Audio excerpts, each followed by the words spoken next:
Okay, magandang araw po sa inyo mga boss. Maninyog, Mayantok Tarlac Project. Last part.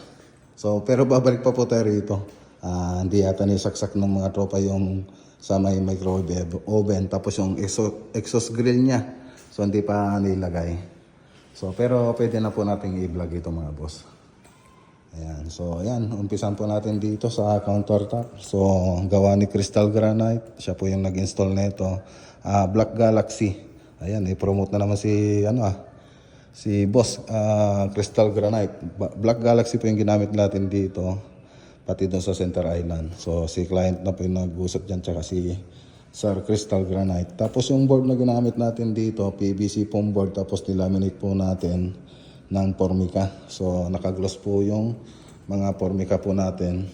Pero dito, matte lang po siya dito sa walnut na Formica. So, hindi na po siya inaanay, waterproof, fire retardant,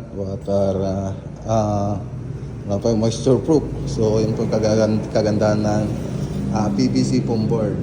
So, yun po yung ginamit natin dito. So, yan. So, dito, unahin natin dito, naka-shelves lang po siya. Tapos dito sa baba ng kitchen sink, ayan. Ganyan lang po yung itsura niya. Tapos dito sa may gitna, may pull-out basket, lagayan ng plato at saka baso. Tapos dito sa mga drawer, meron po tayong nilagay na utensil. So dalawa po yan.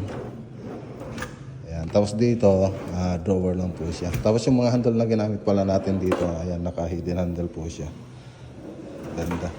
Tapos dito naman, ayan, ganyan lang po siya. So close po yung mga ginamit nating concealed hinges dito mga boss. Pati yung drawer guide natin ay soft close din.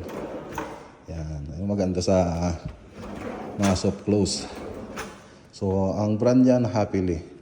Tapos dito meron tayong nilagay na corner basket. Ayan. Okay. Tapos dito, so may konting espasyo pero pwede pa rin tayong maglagay ng mga pwedeng ilagay dyan, gaya ng mga tray na maninipis. So pwede tayong maglagay dyan mga bandihado, ganun pwede. Tapos dito condiments tray. Yan, soft closed pa rin. So microwave oven, cooktop, tapos range hood. Tapos dito may pantry po tayo, DIY na pantry. Ayan, tapos dito naman sa taas ng rep, ganyan lang po siya. Okay, tapos dito, ayan, may mga shelves lang po siya. Tapos dito,